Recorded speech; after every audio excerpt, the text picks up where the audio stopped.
தயவுக்கு ஆண்டவராக இயேசு நாமத்தில் வாழ்த்துக்கள். நன்றி. கர்த்தர் உங்களை ஆசீர்வதிப்பாராக. சீகர் மார்க் பைபிள் இன்ஸ்டிடியூட் உங்களை அன்புடன் வரவேற்கிறேன். மறுபடியுமாய் இன்றைக்கு இந்த வகுப்பிலே நாம் ஒருவரை சந்திப்பது தேவனுடைய சுத்த கிருபை, இறக்கம். நம்பியான சொன்ன ஐயாவுக்காக உடன் ஊழியர்கள், குடும்பத்தார் மற்றும் வந்திருக்கவங்க எல்லாருக்கும் என்னுடைய நன்றியை நான் தெரிவித்துக் கொள்கிறேன். கட்டணங்களை ஆசீர்வதிப்பாராக. தொடர்ந்து லீடர்ஷிப், தலைமைத்துவ பண்புகளை குறித்து பார்க்கணும். தலைமைத்துவம்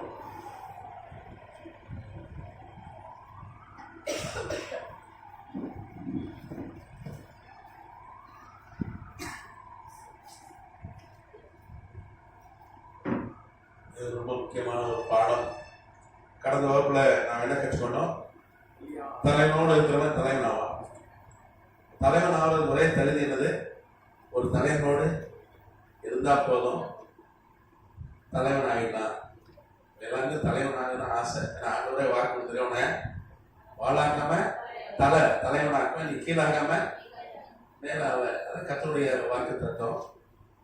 நம்மளெல்லாம் கர்த்தர் தலைவர் ஆகுவதற்கு அழைத்திருக்கிறார். இன்றைக்கும் அதுல ஒரு தலைமைத்துவ பண்பு,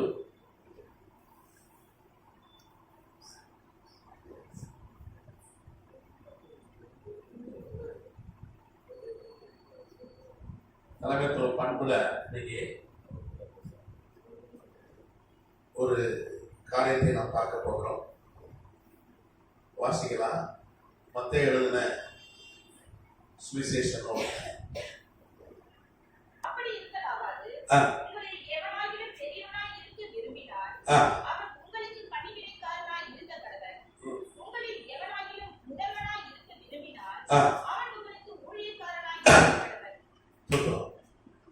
சொல்றது யாராவது உங்கள தலைவனா இருக்க விரும்பினீங்கன்னா எப்படி இருக்கணுமா? பணிவுடைக்காரனா இருக்கணுமா? எவனாவது முதன்மை யானவனா இருக்க விரும்பினா அவன் உங்களுக்கு ஊழியக்கார வேலைக்காரனா இருக்க கடவுள். ஒரு சர்வெண்ட் வேலைக்காரன்.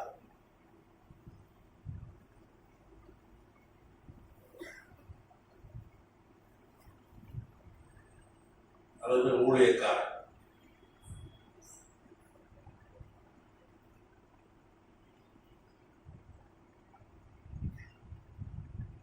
ஆங்கிலத்தில் சர்வெண்ட்.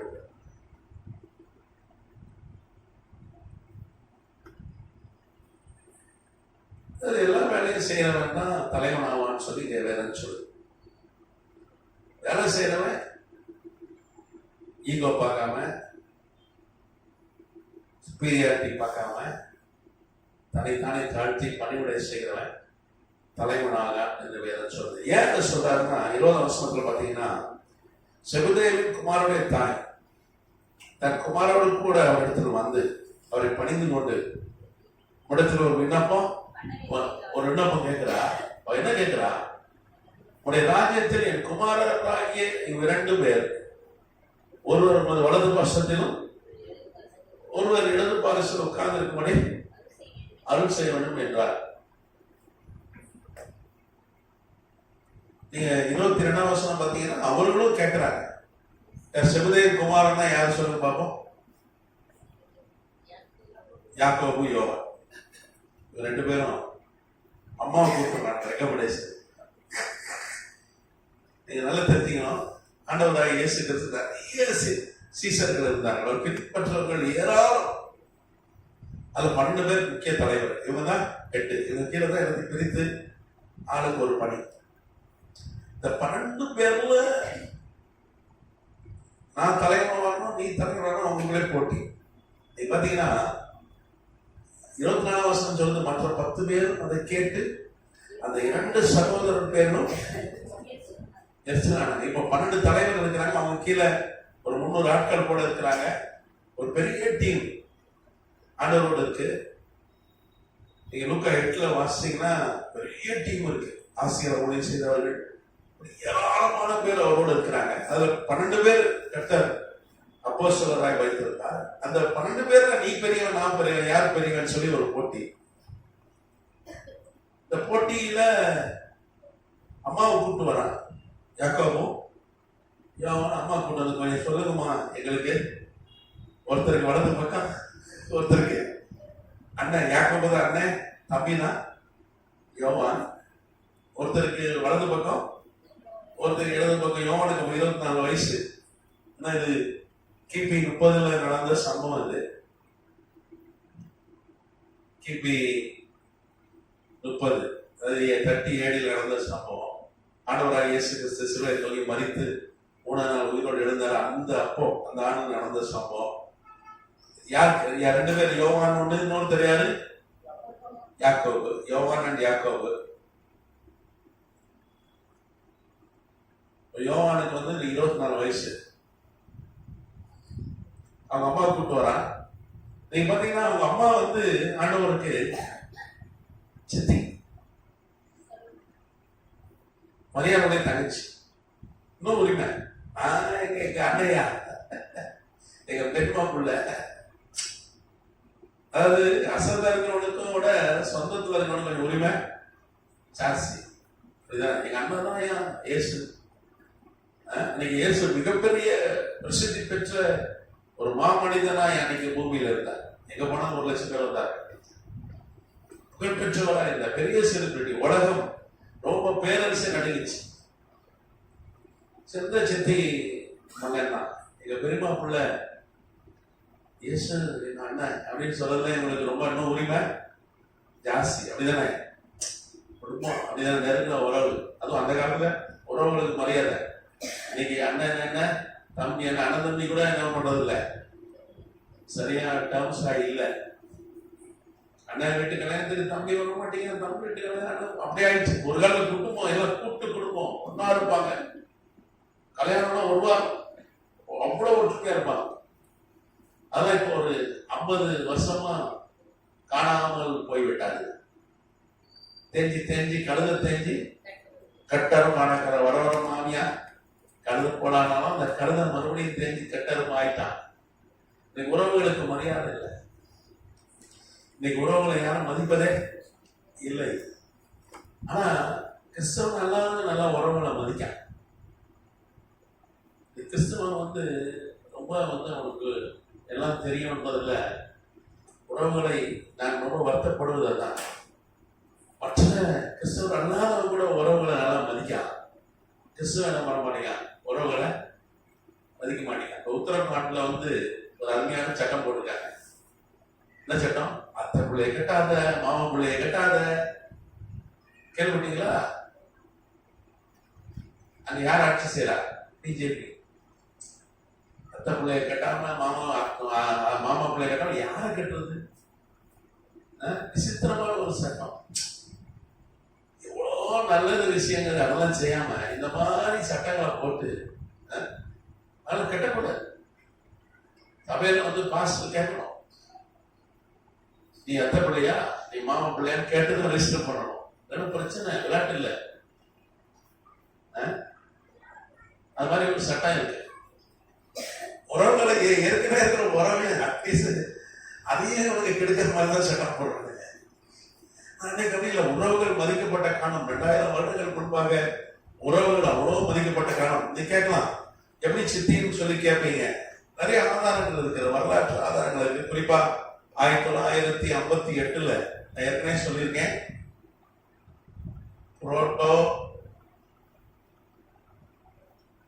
எவாஞ்சலியம்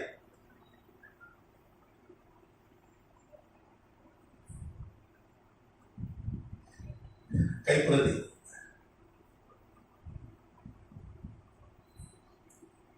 எங்க கிடைச்சிருக்குன்னா ஜெனீவா,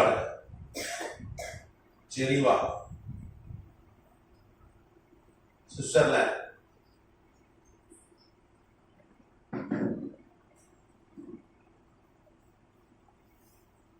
சுவிட்சர்லாந்து கண்டுபிடிச்சிருக்காங்க.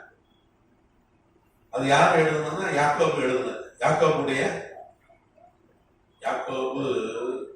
கிரேக்க மொழியில் எழுதியிருக்கான்.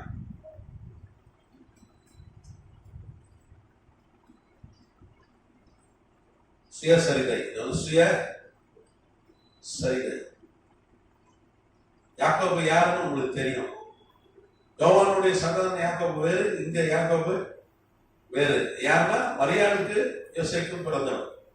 கன்னியா இருந்த போது ஆண்டவராக இயேசு கிறிஸ்து வந்து பிறந்தார். அதுக்கு பிற்பாடு யாக்கோபு, அப்புறம் யோசே, வேற யார் பேர்லாம் சொல்லும் பார்ப்போம். சிமியோன், யூதா, இவங்களும் பிறந்தாங்க. இன்னும் கொஞ்சம் சகோதரிமார்களும் உண்டு. ஆனி, அப்புறம் வந்து சலோமிலாம் கொஞ்சம் சகோதரிமார்கள் பைபிளையும் போட்டு.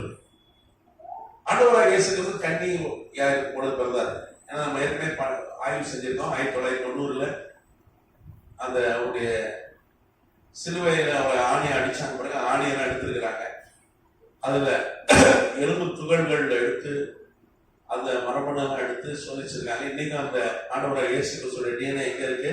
டெல் அவிவ் யூனிவர்சிட்டியில, இஸ்ரேல்ல இருக்கிற டெல் அவிவ் பல்கலைக்கழகத்தை பத்திரமா வச்சிருக்காங்க.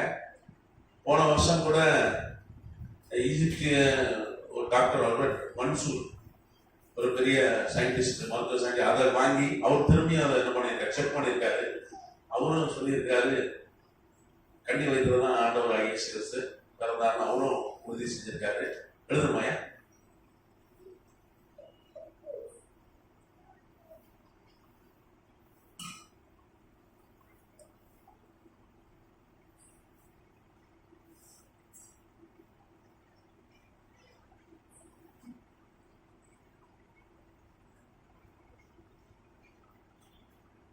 எங்க இருக்கு?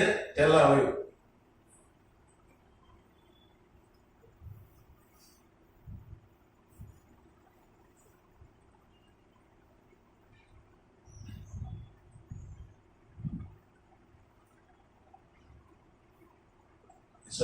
இஸ்ரேல் நாட்டு 2023 டாக்டர் மன்சூர்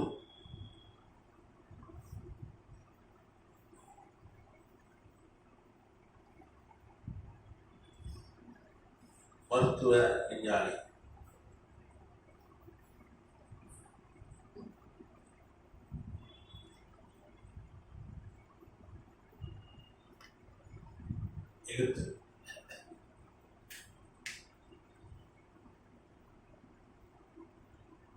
அவர் கன்னி வயிற்றுலதான் பிறந்தார் என்பதற்கு இதெல்லாம் ஆதாரம்.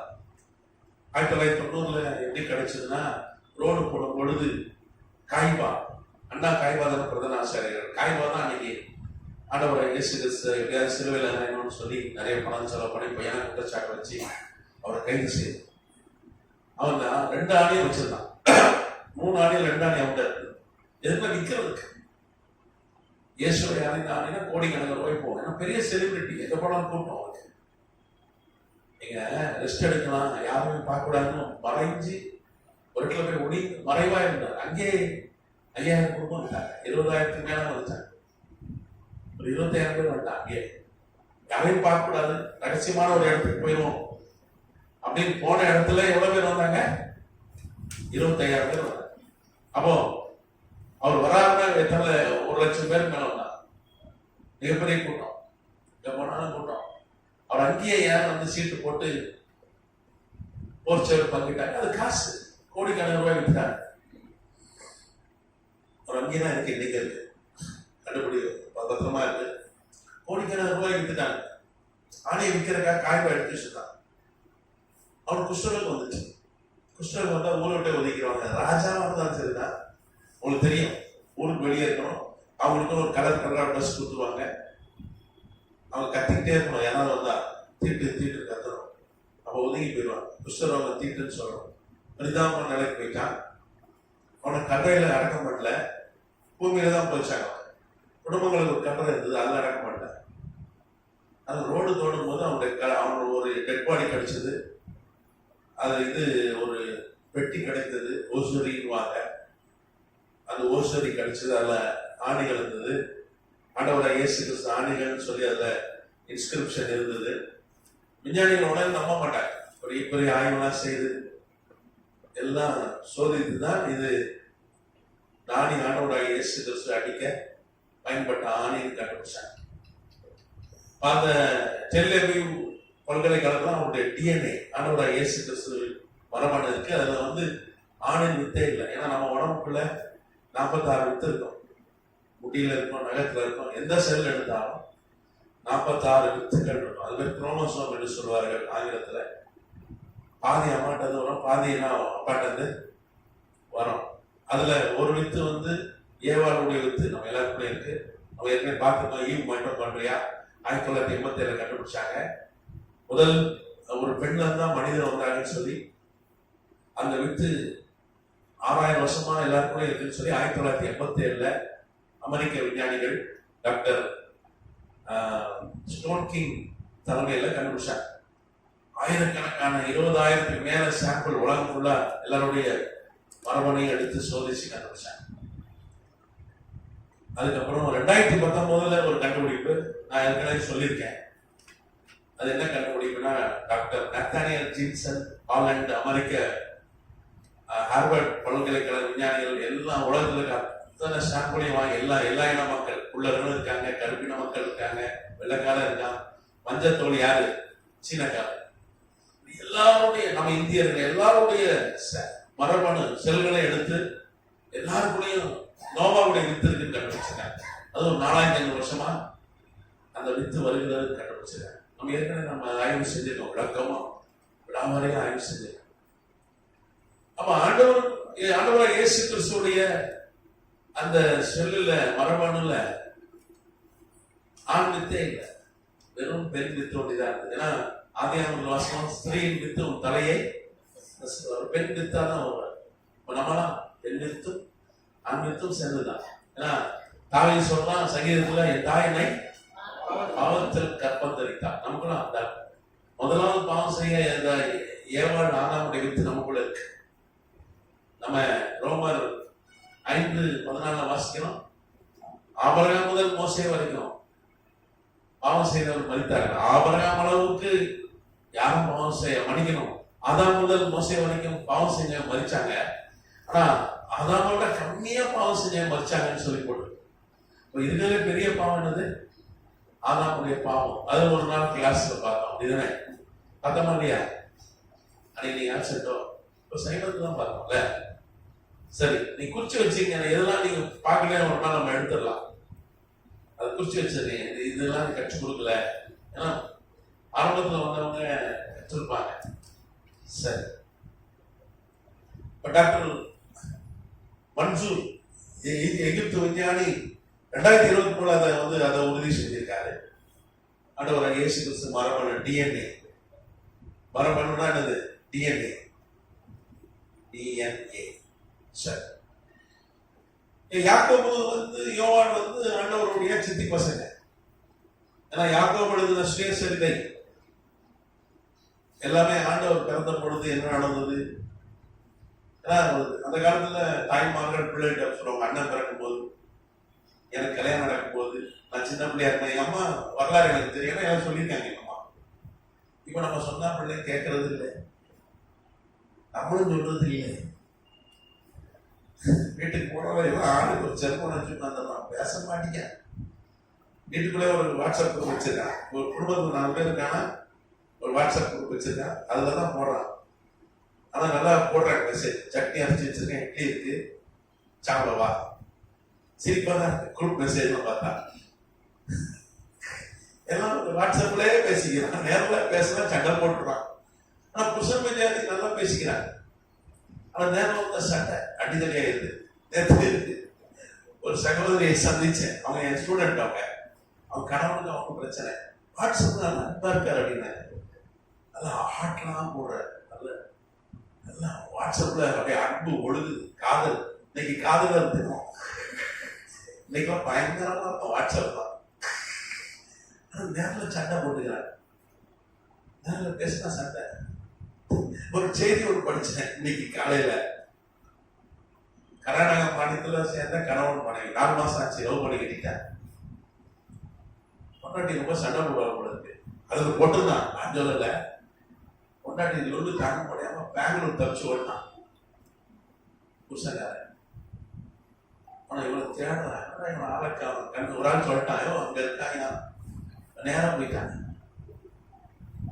அவனும் முன்னாடி வராங்க, 4 மாசம் கழிச்சு வராங்க, ஆசையா பஸ் ஸ்டாண்ட் வந்தான். 4 மாசம் கழிச்சு சந்திக்கிறிய, கொஞ்சம் நல்லா அன்பா தான் பேசுறாங்க. அங்கேயே சண்டை போட்டுக்கா, எப்படி 4 மாசம் விட்டு ஓடுவேன்.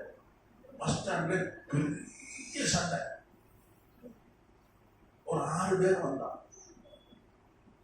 அவங்களுக்கு காம்ப்ரமைஸ் பண்ணி விடுற மாதிரி 6 பேர் வந்து அந்த புருஷக்காரனை அடைச்சி இந்த பிள்ளைய பாலியல் பண்ணுவாங்க. பக்கத்துல பார்க்கில் வச்சு பண்ணிட்டான். என்னாச்சு, வாழ்க்கை போச்சா? அதாவது சண்டை போடுறது நிறுத்தம். வாய் பேசாம இருந்தாலே போதும். அதுக்கு வாட்ஸ்அப்பே பேசிக்கலாம் போல, எந்த தொந்தரவும் இல்லை. ஆனா அது வேலைக்கு அது அன்பு பெருகாது. எத்தனாமத்துக்கு சொத்துறோம். அவன் சித்தி வரா. சித்தி வந்து ரொம்ப உரிமையா கேட்டா, ரைட் ஹேண்ட் சைட்ல அவனை உட்கார வச்சிருப்பா. இந்த யாக்கோபு கொஞ்சம் வயசுல பெரியவன், அவனை ரைட் சைட் உங்க வலது பக்கத்துல உட்கார வச்சிருங்க, இடது பக்கத்துல யாரோ உட்கார வைங்க, இந்த யோவான் சின்ன உட்கார வச்சிருங்க, அவங்களுக்கு ஃபர்ஸ்ட் ரேங்க் செகண்ட் ரேங்க் கொடுத்துருங்க அப்படின்னு சொல்லி கேட்கிறாங்க. ஆண்டவர் அதுக்கு பதில் சொன்னார். 10 பேர் டென்ஷன் ஆயிட்டான். வாரியா, இந்த யாக்கோபு யோவானும் அம்மாவை கூப்பிட்டு வந்து பாலிடிக்ஸ் பண்றாங்க, அம்மாவை கூப்பிட்டு வந்து பதிவு அங்க பாக்குறாங்க, ஒரு காமிச்சு அப்படின்னு எரிச்சல் ஆயிட்டாங்க. ஆனா ஆண்டவர் சொன்னாரு, எப்பா யாராவது தலைவனா இருக்குன்னா, உங்களை யாராவது தலைவனா இருக்குன்னா அவனுக்கு என்ன தேடி, அவன் வேலைக்காரனா இருக்கும். எல்லாருக்கும் வேலை செய், எல்லாருக்கும் வேலை செஞ்சாதான் அவன் தலைவனா இருக்க முடியும். அமெரிக்கால கிம்லே அப்படின்னு சொல்லிட்டு ஒரு ஜனாதிபதி இருந்தார். அமெரிக்கால கிம்லே ஒரு பேர்.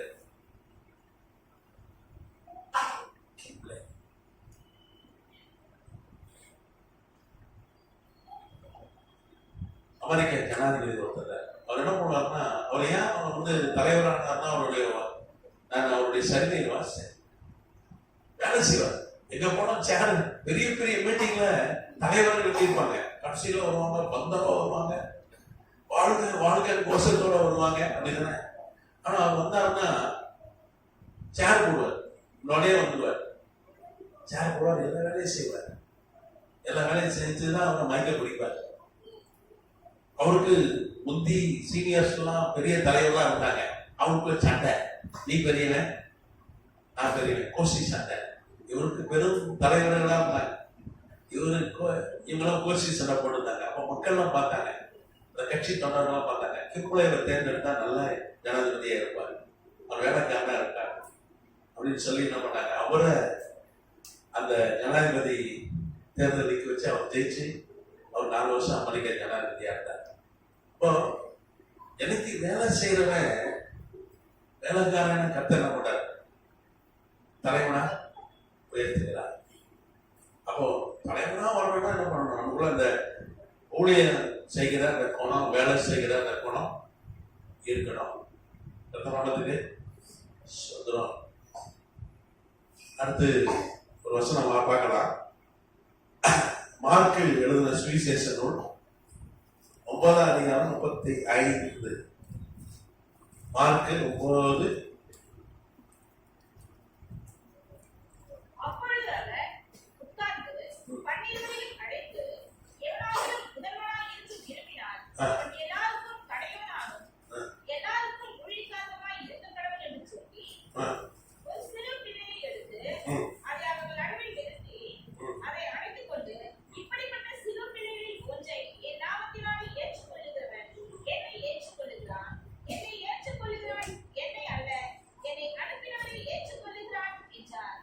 இங்க திரும்பியும் 2 வாட்டி சொல்லியிருக்கேன், ஒரு வாட்டி இல்லை.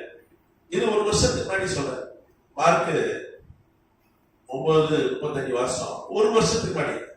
இது கிபி 30, இது கிபி 29. இது சொல்றதுக்கு ஒரு வருஷத்துக்கு முன்னாடி. அது பாத்தீங்கன்னா கப்பர்நகூமுக்கு வராங்க. கப்பர்நகூமுக்கு வரும்போது வழியில அவங்களுக்குள்ள ஒரு வாக்குவாதம் ஏற்படுது. ஆண்டவர் கூட இருக்காங்க. இந்த 12 பேருக்குள்ள வாக்குவாதம், தர்க்கம். நீங்க 33 வருஷம் பாத்தீங்கன்னா மார்க் 9:33.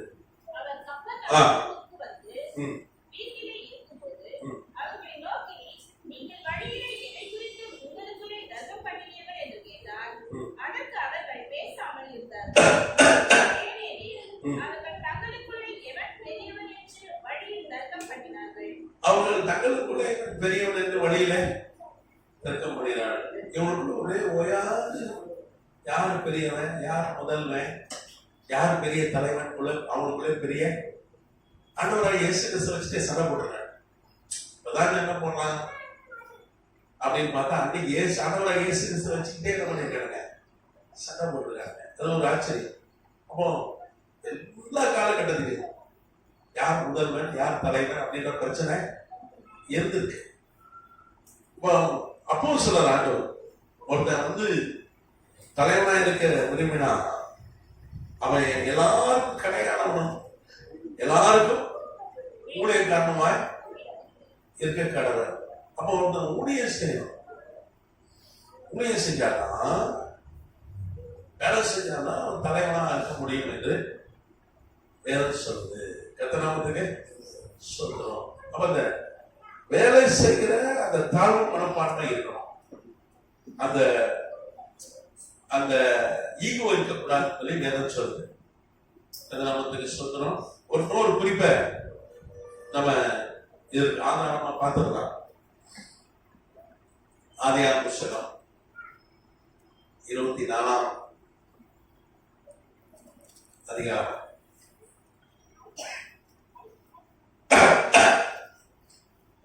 17ஆம் வசனம். ஆதி 24:17. அப்பொழுது அந்த ஊழியக்காரன் அவனுக்கு எதிர்கொண்டோடி குடத்தில் இருக்கிற தண்ணீரை கொஞ்சம் குடிக்க தர வேண்டும் என்றான்.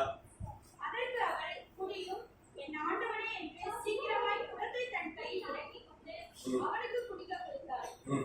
கொடுத்த பின், உம்முடைய ஒட்டகங்களும் குடித்து தீரும் மட்டும் அவைகளுக்கும் கொண்டு வாழ்வேன் என்று சொல்லி சீக்கிரமாய் தன் குடத்து தண்ணீரை தொட்டியிலே ஊற்றிவிட்டு இன்னும் கொண்டு வர துறவண்டியிலே ஓடி அவனுடைய ஒட்டகங்களுக்கு எல்லாம் கொண்டு பார்த்தாள்.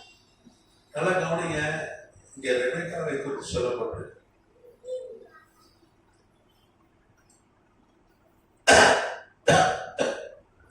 ரெபெக்கா குறித்து சொல்லப்பட்ட ஒரு காரியம், எல்லாருக்கும் தெரிந்த ஒரு சம்பவம். இந்த சம்பவம் பார்த்தீங்கன்னா 2026 கிமு நடந்தது. 2026 கிமுல நடந்த ஒரு சம்பவம். அப்ப 40 வயசு ஈசா கேட்கறா, இது 40 வயசு, 36 வயசா இருக்கும். அவங்க அம்மா மறிச்சிடுறாங்க. தனிமையில இருக்கிறான். அவங்க அப்பா அப்புறம் என்ன பண்றாரு, அவனுக்கு ஒரு பொண்ணு பார்க்க சொல்லி எலியேசர் என்கிற அவர் வீட்டுல ஒரு 10 பிள்ளை மாதிரி வச்சிருக்காரு, ஒரு மேனேஜரா வச்சிருக்காரு. அவனை கூப்பிட்டு எனக்கு ஒரு பொண்ணு பாருங்க. அது என்ன சொல்றாரு கண்டிஷன், அன்னைக்கு கானான்ல இருந்தாங்க. அவங்க கானானிய பெண் வேண்டாம், எங்க சொந்த ஊருக்கே போனா. இந்த ஊர்ல இருந்து 2000 கிலோமீட்டர் ஏறக்குறைய அங்க இருந்து வந்தான், ஈராக்ல இருந்து வந்தான். 2000 கிலோமீட்டர் ஈராக்குக்கு போய் நான் குடியிருந்த அதே இடத்துக்கு போய் நீ என்ன பண்ணு, அங்க என் உறவுக்காரர்கள் அங்க இருக்கிறார்கள், நீ என்ன பண்ணு, எனக்கு என் மகனுக்கு ஒரு பொண்ணு பார்த்துட்டு வரணும்னு சொல்லி அவனை ஒரு 10 ஒட்டகத்தை அவன்கிட்ட கொடுத்து அனுப்பி, அது நிறையா பரிசு பொருட்களை அனுப்பி மெசொப்பொத்தாமியாவுக்கு அனுப்புறான். மெசொப்பொத்தாமியான்றது ஈராக்ல இன்னைக்கு இருக்கு. அந்த மெசொப்பொத்தாமியாவுக்கு அனுப்புறான். மெசொப்பொத்தாமியான்றது ஈராக்ல இருக்கிற ஒரு பகுதி, அந்த ஐபிராத் நதி கரையில இருக்கிற ஒரு பெரிய பகுதி. அங்கதான் பொண்ணு எடுக்கணும்னு அனுப்புறான். 2000 கிலோமீட்டருக்கு அப்பா. நீங்க நல்லா கவனிங்க. ஏறக்குறைய 4000 வருஷத்துக்கு முன்னாடி நடந்த ஒரு சம்பவம். 4050 வருஷத்துக்கு முன்னாடி. இப்போ ஒரு 30 வருஷமா 50 வருஷமா தான் கொஞ்சம் தூரமா பொண்ணை கட்டி கொடுக்காங்க. அது ஒரு 30 வருஷமா தான். இல்லைன்னா பக்கத்துல தான் பொண்ணு கொடுப்பாங்க. நீங்க பாத்துறீங்களா? தூரமா கட்டி கொடுக்க விரும்புவேன் மாட்டேன். எனக்குலாம் 4 தங்கச்சி, பக்கத்துல தான் போகலாம் மாப்பிள்ளை தேடணும். தூரமா எங்க அம்மா ஒத்துக்க மாட்டேங்க, தூரம்லாம் வேண்டாண்டா. நினைச்சா என்ன பண்ணணும், போய் பார்க்கணும். இப்பவே அப்படி இருக்கு. அந்த காலத்துல தூரமா கொடுக்கவே மாட்டாங்க. இப்படி பிரயாணம் பண்ற வசதி அன்னைக்கு கிடையவே கிடையாது. ஏரோப்ளேன் இருக்கு, நினைச்சா உடனே வந்துடலாம். அன்றைக்கு அப்படி இல்லை. அதனால பக்கத்துல தான் கொண்டு கொடுப்பாங்க. ஆனா ஆபிரகாம் ஒரு விசித்திரமான ஒரு கோரிக்கை வைக்கிறான். என்ன கோரிக்கை வைக்கிறான்? என் மகளுக்கு ஈராக் நாட்டுக்கு போய் 2000 கிலோமீட்டர் அப்பால் இருக்கிற பொண்ணை கூட்டுவா. அன்னைக்கு ஈராக்ல இருந்த பெண்கள் ரொம்ப நாகரிகமா இருந்தாங்க. நம்ம படிச்சிருக்கோம் மெசொப்பொத்தாமியா நாகரிகம். நீங்க படிச்சிருக்கீங்களா வரலாற்றுல? கொஞ்சம் நான் யோசிச்சு பாருங்க. சின்ன வயசுல 1வது 2வதுல படிச்சிருக்கோம். 2வது 3வதுல உலகத்துல ரொம்ப பழைய நாகரிகம் இருந்தது மெசொப்பொத்தாமியா நாகரிகம். அன்னைக்கு கல்வீடு இருந்தது, அன்றைக்கு பாத்திரம் இருந்தது, அன்னைக்கு கல்வீடு இருந்தது. இன்னைக்கே வட இந்தியாவில் நிறைய வீட்டுல பாத்திரம் இல்லை. வட இந்தியாவில நம்ம தென்னிந்தியாவில கூட நல்லா பாத்திரம் வசதி வீடுகள் இருக்கு. வட இந்தியாவில் நிறைய இடத்துல இல்லை.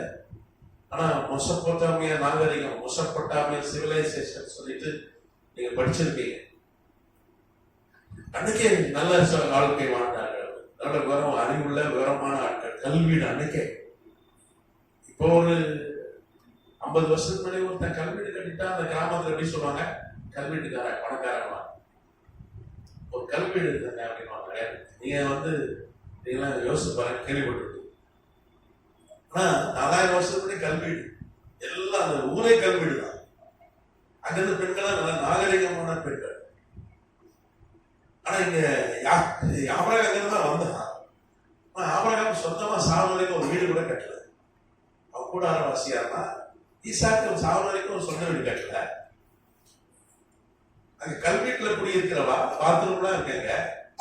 ஆனா 2000 கிலோமீட்டருக்கு அப்பான்னு கூட்டாத்துல வசிக்கிறதுக்கு நான் மகனுக்கு பொண்ணு கேட்டான். ரொம்ப ரிஸ்க் தான். இப்பவே அது சாத்தியமே இல்லை. இப்பவே பையன்களுக்கு பொண்ணு கிடைப்பாங்க. சில சொன்னா இல்லைங்க, பொண்ணுங்களுக்கு தான் மாப்பிள்ளை கிடைப்பாங்க. பையன் ரொம்ப கவலைப்படுறாங்க. ஏன்னு கேட்டீங்கன்னா, சொந்த வீடு இருக்கான்னு கேட்க, நான் வாடகை வீட்டுல இருக்கேன், எந்த பொண்ணுன்னு கேட்ட மாட்டிக்கிறா. கேட்காங்க பையனுக்கு சொந்த வீடு இருக்கா, சொந்த வீடு இருக்கான்னு கேட்க. இப்போ 1 லட்சம் சம்பளம் வரான், சொந்த வீடு இருக்கா, 1 லட்சம் சம்பளம் வராலும் கட்டி கொடுக்க மாட்டேங்க. இன்னைக்கு எல்லாம் எதிர்பார்க்கறாங்க. அந்த மாதிரி காலகட்டத்தில் வாழணும். அன்னைக்கு சொந்த வீடே கிடையாது. வீடு ஒரு சாதாரண விஷயம். அன்னைக்கு ஆபிரகாம் சொந்த வீடு இல்லை, ஒரு கூடாரத்தில் வாழ்கிறான். ஆனா 2000 கிலோமீட்டர் தள்ளி ஒரு பொண்ணை போய் கட்டிய மானுக்காக கொண்டு வாழ்ந்தது மிகப்பெரிய ஒரு விஷயம். உலகமே தலைகளானாலும் இது நடக்காது. ஆனா ஈசாக்கு ஜெபம் பண்றான். அப்படி பாக்குறீங்க, அவன் பொண்ணை கூப்பிட்டு வரும்போது ஈசாக்கு ஜெபம் பண்ணிருக்கான். அது ஒரு வேலையா போயிட்டு வரும். அது அழகா தெளிவா பைபிள் இருக்கு. ஒரு கணவாய் வழியா போயிட்டு வரான். பெரிய பிரயாணம் போயிட்டு வந்து ரெஸ்ட் எடுக்காம ஜெபம் பண்றான். நம்மளாம் உடனே அக்காரான்னு படுத்துறோம். இதெல்லாம் டிராவல் பண்ணிட்டு வந்தையா ரெஸ்ட் எடுத்துட்டு பிறகு ஜெபம் பண்ணலாம். அவன் ஜெபிக்கிறவனா இருந்தான். அது பொண்ணு வரானா நம்ம என்ன பண்ணுவான்? நக்கமாக போடுவான். கரெக்ட் தானே? நல்ல ட்ரெஸ் எல்லாம் போட்டு வரும்போது நம்ம பார்த்தா அவளுக்கு ஒரு நல்ல இம்ப்ரெஷன் வரணும் அப்படின்னு நல்ல ட்ரெஸ் போட்டு கொஞ்சம் மேக்கப் எல்லாம் போட்டு தலையிலே வரைப்பான். இவன் அதெல்லாம் செய்யாம ஜெபம் பண்ணிட்டு இருந்தான். அந்த ஜெபம் தான் அவனுக்கு ஒரு குணசாலையான ஸ்திரியை கண்டுபிடித்து கொடுத்தாரு. அப்படிதானே? இன்னைக்கு பொண்ணு எப்படி பார்க்கறான்? பொண்ணு என்னப்பா பொண்ணு வேணாம்னு சொல்றாப்பா, காயில நிறைய காசு இருக்கணும், பொண்ணுக்கு சொத்து இருக்கணும், ஒல்லியா அழகா இருக்கணும், அப்புறம் வேலைக்கு போகணும். இந்த 3 இருக்கிற பொண்ணா பாருங்க. அப்படிதானே? 3 டபுள் கேட்கிறான். வெல்த்தி, வெயிட்லெஸ், ஆமா ஆமா ஒர்க்கிங் உமன். பாருங்க சிஸ்டர், 3 டபுள் கேட்கிறான். அவன் சொன்ன குணசாலையான ஸ்திரியை கண்டுபிடிப்பான்னு யார் பைபிளோட போய் எனக்கு பேஸ்புக்ல ஆன்லைன்ல தேடிக்கிறேன். நீங்க எப்படிதான் தேடுறான்? எவனாவது ஒரு 60 வயசு கிழவி என்ன பண்றா, 20 வயசா இருக்கும்போது ஒரு போட்டோ போட்டு ஏமாத்துறான். நிறைய இருக்கு, படிச்சீங்கன்னா இந்தியா இருக்கும். படம் ஒருத்தன் ஒரு 20 வயசு 25 வயசு போட்டோ காமிச்சு ஒரு மலேசியால இருக்கிறவா ஏமாத்திட்டா. பையன் அவளோடு காத்துக்கிறான் ஏர்போர்ட்ல, நான் வர கல்யாணம் பண்ணிக்கலான்டா. அங்க பார்த்தா அவன் இத்தனை தண்ணியில இருக்கா, 50 வயசு இருக்கு. ஆனா மூஞ்சி கரெக்டா கண்டுபிடிச்சானா அந்த 25 வயசு போட்டோம். அவன் ஏர்போர்ட்ல அத்து பிடிக்க ஓட அவன் துரத்த பெரிய பிரச்சனை ஆயிடுச்சுங்க. போலீஸ் கேஸ்ல நிறைய செய்தியெல்லாம் வந்து அப்புறம் போலீஸ் பஞ்சாயத்து பண்ணி அவன் கம்ப்ளைண்ட் கொடுத்துட்டான், என்னை ஏமாத்தினான், வஞ்சித்து விட்டான், சென்னை வாலிபன் என்னை வஞ்சித்துட்டான். இப்படித்தான் குணசாலியான சிறிய தேடினா எவன் சுட்டு நிறைய இருக்கு உடனே பாக்குறான். நம்மளால அதனாலதான் இன்னைக்கு திருமணங்கள் நிறைய திருமணங்கள் தோல்வியிலே முடிகிறது. குணசாலியான ஸ்திரியை கண்டுபிடிப்பவன் யார்? ஆனா அவங்களை கரெக்டா நான் மாணவர்கள் குணசாலியான ஸ்திரீ, ஏன்னா காணாடிய பெண்கள் இருந்தார்கள். ஆனா அவங்களெல்லாம் சரி கிடையாது, இருக்கிற ஆராதனை ஒழுக்கம் இல்லை. அன்றைக்கு அவங்களுக்கு கொடுப்பாளுங்க பிரபு டவுரி, டவுரி கொடுத்துதான் டவுரி அவளுக்கு கொடுப்பாளுங்க. ஆனா மெசொப்பொட்டாமியா பெண்கள் நீங்க காசு கொடுத்தா கெட்டோம், நீங்க தான் நகை போடணும். பரவாயில்ல, எனக்கு குணசாலையான ஸ்திரீ கிடைச்சா போதும் சொல்லி ஒரு ரெபேக்காவை அவன் கண்டுபிடித்தான். எத்தனை நமக்கு சோத்திரம் தான். நம்ம ஆதியாகமம் 24 பாக்குறோம். இவன் ஏற்கனவே 2000 கிலோமீட்டர் அப்பாவும் ஒரு பெண்ணு வர்றது கஷ்டம், சொந்த வீடு வேற இல்லை, கஷ்டம். இவருக்கு 40 வயசு. யாருக்கு? ஈசாக்கு. ஏன் தான் கல்யாணம் கேட்டா வச்சுதான் தெரியல. 36 வயசு வரைக்கும் அது தெரியல. ஒரு 25 வயசுக்கு அம்மா பேர்ல கல்யாணம் கட்டி வச்சிருக்கோம், யார் கையில ஒப்படைச்சிருக்கோம். சரி, இங்க 40 வயசு. இதுல வர இன்னொரு ஒரு ஜபம் பண்றாரு எலியேசர். எலியேசர் தான் பொண்ணு பார்க்க போனான்.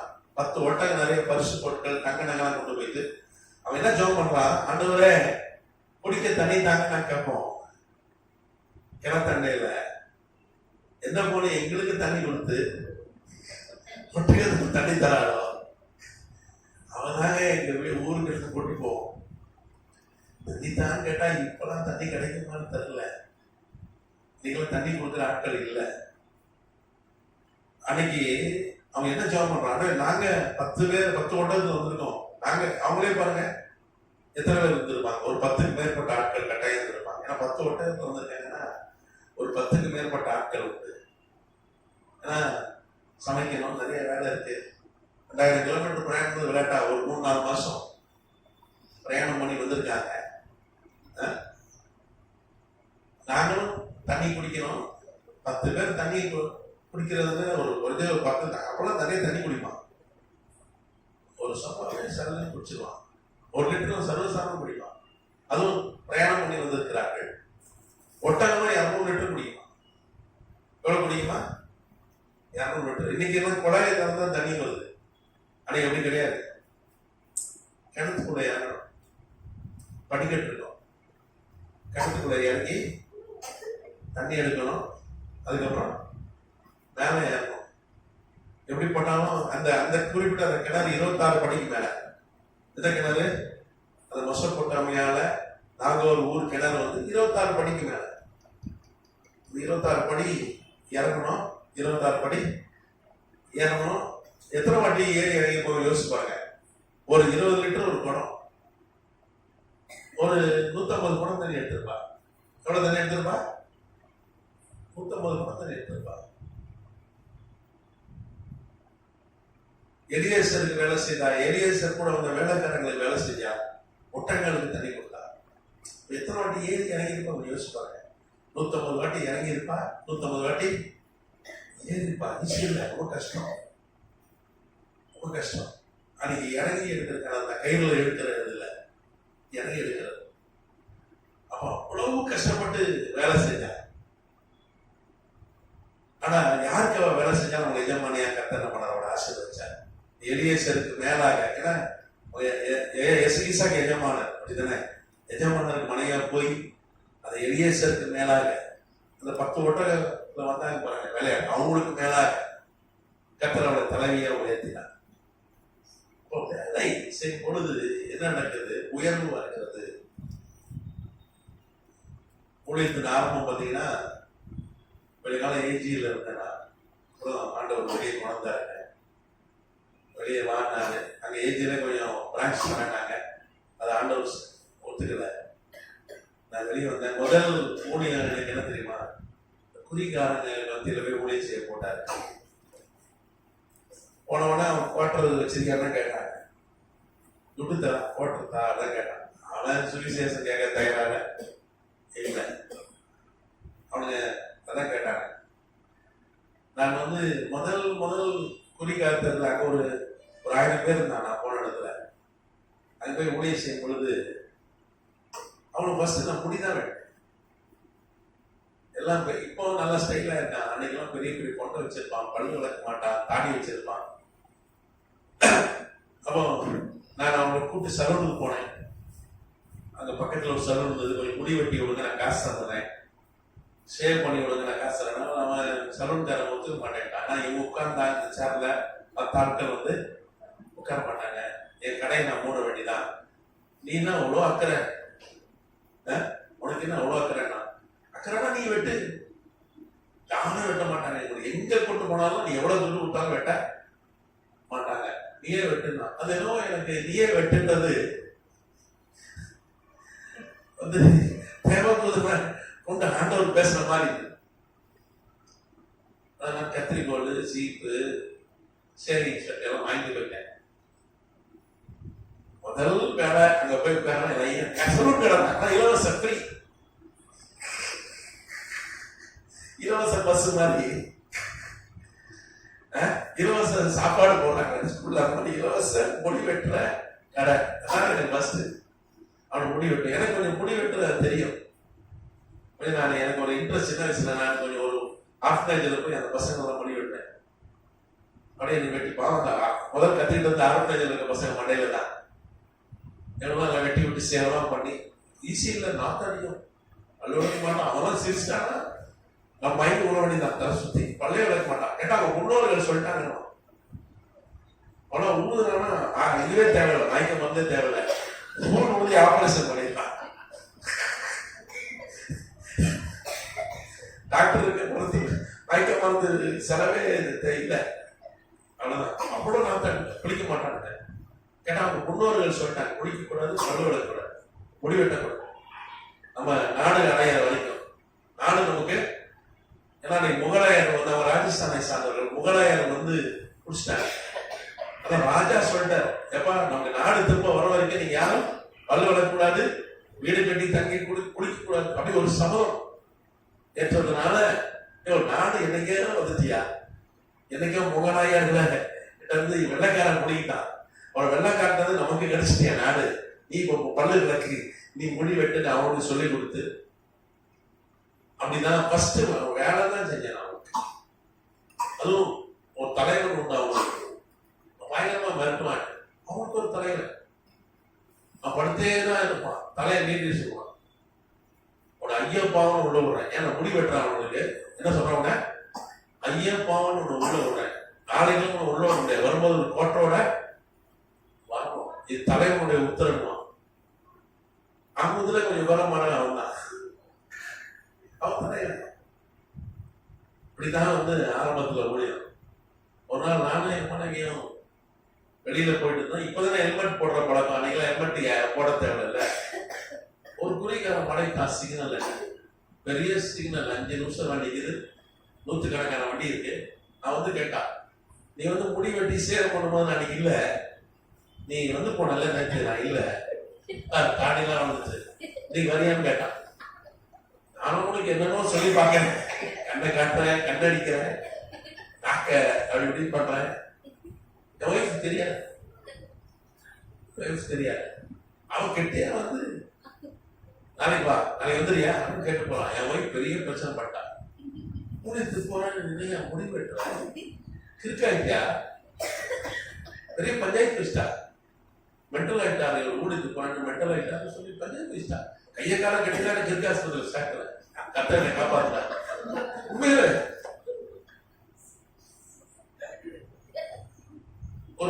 ஒரு மாசம் அவனை முடி வெட்டியிருக்கேன். அவனுக்கு ஒரு பெரிய பிரச்சனை வந்தது. நம்ம ஊழியம் செஞ்ச பெரிய பிரச்சனை வந்து கத்தர் அவனை காப்பாத்தினான். பெரிய பிரச்சனை. அந்த பகுதி மக்களை காப்பாத்தினாரு. ஜனங்கள்லாம் வந்து ரொம்ப எங்க வீட்டுக்கு வந்துட்டாங்க. பக்கத்துல தான் குடியிருந்தேன். அப்போ ஒருத்தன் காலில் விழுந்து கிடக்குறான். ஒருத்தன் 2 காலை பிடிச்சி விழுந்து கிடக்கான்.